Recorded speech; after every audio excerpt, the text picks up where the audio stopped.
Bien sûr, de crypto, les infos crypto pour ceux qui n'ont pas le temps. Quoi qu'il arrive, je vends tout à cette date. Bitcoin, crypto et NFT. On va parler de ça aujourd'hui parce que le mercredi, c'est une journée super calme. C'est le moment de faire du très long terme. Vous allez voir, c'est super intéressant. En plus, on s'approche de la fin de l'année et ça va vous donner beaucoup de bonne humeur pour l'année 2024 et pourquoi pas même 2025. On va regarder tout ça. On parlera aussi de quelques pépites, malheureusement, qui ont décollé assez rapidement. Des pépites d'ailleurs que vous m'aviez partagé.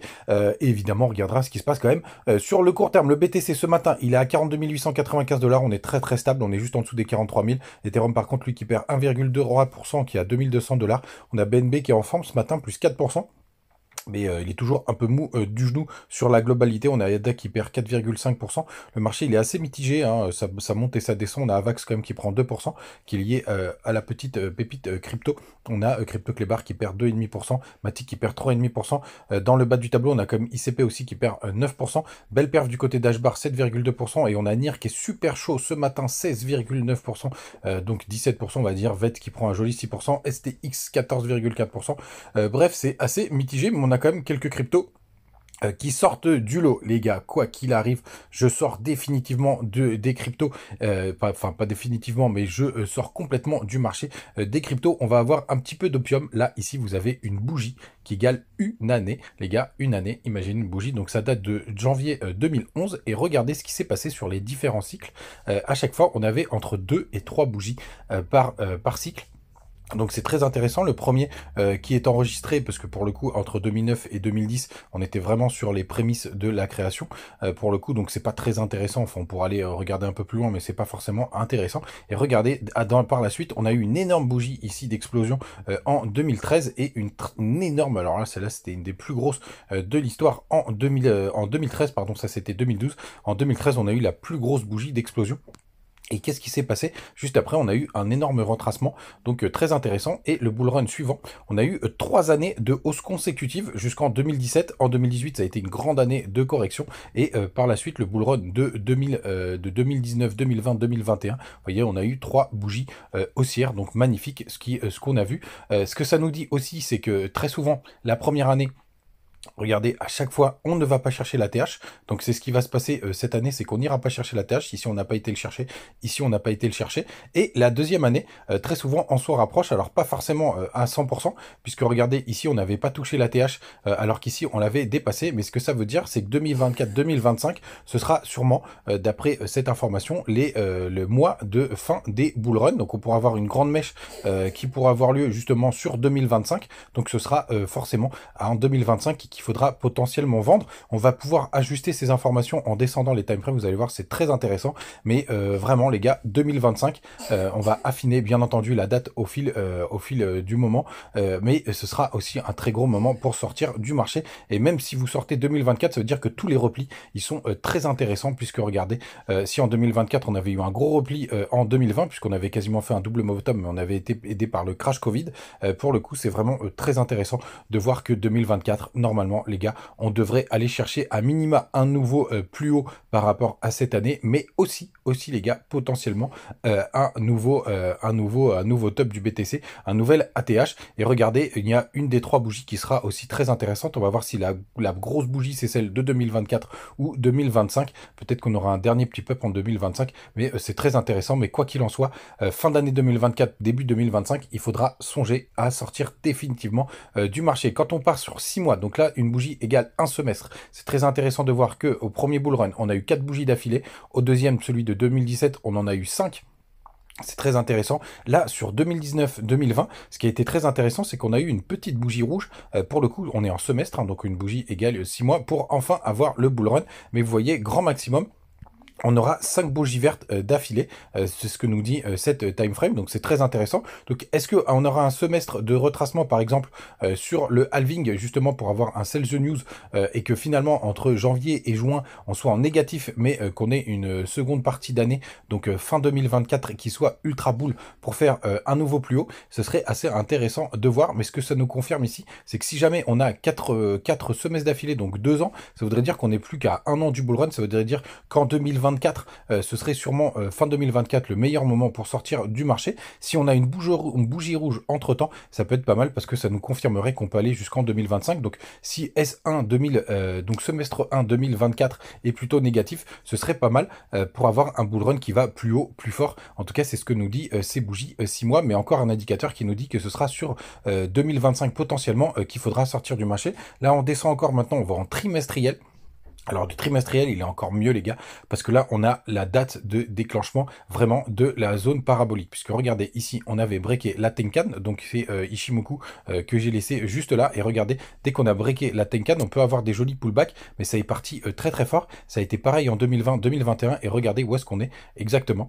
Juste en dessous de la Tenkan et de la King June. Donc le prochain semestre, si on arrive à la breaker, pour le coup, ce serait vraiment un déclenchement haussier. Et regardez, très souvent, il y a un petit retracement de la Tenkan avant le grand départ. Vous voyez, on a une petite descente de la courbe bleue. Vous l'avez ici, vous l'avez ici. On l'a pas eu encore. Donc, est-ce que justement, on pourrait avoir un premier trimestre, voire un premier semestre rouge, justement pour pouvoir décoller?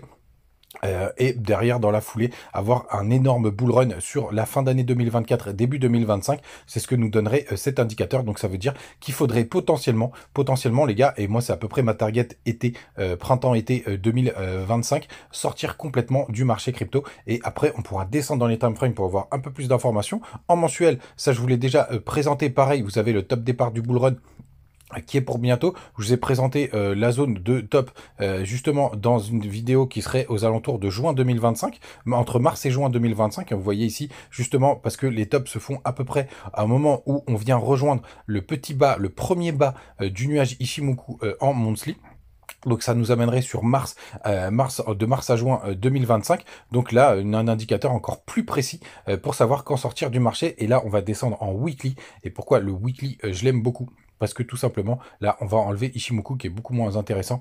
L'information, c'est le MACD. Et vous voyez, le MACD, quand il commence tout simplement à s'inverser, à chuter vers le bas, on arrive sur les tops de marché. Donc vous voyez juste ici, hop, le top de marché de 2021. Alors il y a eu un nouveau plus haut en 2022 pour le coup, mais ça on en a déjà parlé, pour moi c'était pas le top. Mais dès que vous avez le MACD qui s'inverse, qui devient baissier à la baisse, vous avez le top des marchés. C'était pareil juste ici. Alors faut pas attendre le croisement, faut attendre vraiment qu'on ait la première incursion baissière pour sortir au mieux du marché. Et vous avez la même chose sur les premiers bull run. Regardez, c'est très intéressant. Hop, juste là, vous avez eu pareil le top du marché au moment où la courbe s'est inversée. Et même si vous aviez raté le petit dôme supplémentaire, vous serez super bien sorti si vous étiez sorti à ce pic. Parce qu'en fait, c'était justement un des tops de marché. Alors, on l'aura pas parfaitement, hein, mais c'est vraiment très intéressant cet indicateur. Ça marchait même quand il y a eu, parce que il y a eu un bull run en 2 fois en 2013 et après en 2014. Pour le coup, ça marchait très très bien. Donc là, avec ça, les gars, on pourra sortir vraiment sereinement du marché tranquillement et des alts. Et ça, c'est vraiment très très chouette. On revient dans le présent, pour le coup, en daily, sur le BTC, où on voit qu'on est en train de faire un gros range. Pour le coup, je vais remettre mes petits indicateurs. On a été vraiment faire un pullback parfait sur la trendline que finalement, on a repris pour l'instant. Elle tient, on va voir ce que ça va donner. Mais c'est intéressant de suivre cette trendline. Alors celle-ci, elle a plus grand intérêt, donc on va la dégager. Mais c'est très intéressant de voir que pour l'instant, elle tient. Suivez cet indicateur de près pour savoir si tout simplement on arrive à maintenir ces niveaux. En attendant, il y a quelques alts qui s'éclatent. Du côté de CoinGas, il n'y a pas rien de très intéressant, hein. Les fundings sont positifs ce matin. On a quand même une majorité de personnes qui sont en train de long. Là, c'est quand même assez important de le préciser. Mais quand on prend un peu plus de recul, on est plutôt à la parité du côté de la map de liquidité. Pour le coup, on va voir ce que ça va donner, mais il y a quand même quelques petits pics au nord qui sont intéressants à aller chercher. On est vraiment sur une grosse zone d'indécision, on le voit encore mieux quand on rentre sur les leverage. Donc hier, je vous ai partagé sur Twitter une nouvelle pépite, une autre pépite qui est pour moi le remplaçant de Bonk. Alors je suis un peu dégoûté parce que ça fait à peu près 5 jours, parce que c'est des cryptos que vous m'avez partagé les gars, que je suis sur ces côtes, et entre temps malheureusement, parce que c'est assez complexe, parce qu'il fallait utiliser un wallet Avax sur la Avax chain pour Avalanche chain pour pouvoir en avoir, parce que c'est un peu le bonk de Avalanche. Donc c'est pour ça que je trouve ça intéressant. Malheureusement, en plus elle a été listée hier sur Bitget et elle a quand même pas mal explosé. Moi j'en ai pris un petit peu ce matin. C'est pas une performance extraordinaire là au moment où je vous en parle, mais pour le coup Pour le coup, c'est intéressant de voir ce que ça pourrait donner. Il y a un market cap qui est encore assez faible puisqu'on est à 250 millions. Et si on arrive tout simplement à avoir quelque chose qui ressemble à du bonk, ça pourrait nous faire encore quelques belles performances. C'est une crypto qui est assez récente. Vraiment, je suis dégoûté. J'aurais pu vous en parler. C'était le 16. J'en discutais avec un abonné qui me l'avait partagé. Donc on aurait été à 0,10. On aurait fait un x3. Donc je suis un petit peu dégoûté. Il y en avait une autre que je voulais vous partager qui a aussi été listée hier sur BitGet. D'ailleurs, je vous laisserai le lien en commentaire. C'est Mubi qui a fait une belle performance. Là, elle est en train de retracer. Pardon, je vous ai fait un combo coq Mubi. Pour le coup, ça, c'est vraiment très intéressant parce que sur un retracement, pour le coup, c'est une crypto qui m'intéresse fortement, donc je vais attendre qu'elle retrace, pourquoi pas un peu plus, aller chercher les bandes de Bollinger 4 heures pour faire un joli pullback, ce qui nous emmènerait vers les 0,20. Si elle y va, je pense que je rentrerai pas mal dessus. Allez, je vous donne, voilà, ces petites pépites que je voulais vous partager pour le coup. C'est dommage parce que je devais vous faire une vidéo dédiée sur le sujet. Mais malheureusement, elles ont explosé entre-temps. Et pareil, on est sur une petite capitalisation à 252 millions qui a fait une super performance, une crypto assez récente. Donc j'aimerais bien qu'on fasse un petit M-top. Le must du must, c'est qu'on aille chercher les 0,10. Mais ça voudrait dire que le marché a pas mal corrigé. Mais ça pourrait être intéressant. Les gars, vous savez tout. N'hésitez pas à me laisser encore vos pépites en commentaire. J'en ai quelques-unes encore sous le coude. Pour le coup, je pense que je vous ferai rapidement une vidéo. N'hésitez pas à me partager votre idée justement sur le grand cycle pour savoir quand est-ce qu'il faudra sortir du marché. Il vaut mieux se préparer maintenant. Et comme d'habitude, on se retrouve tous les matins. Les gars, n'hésitez pas à nous rejoindre sur Telegram, sur Twitter et à utiliser les bonus vers BitGet. Ciao!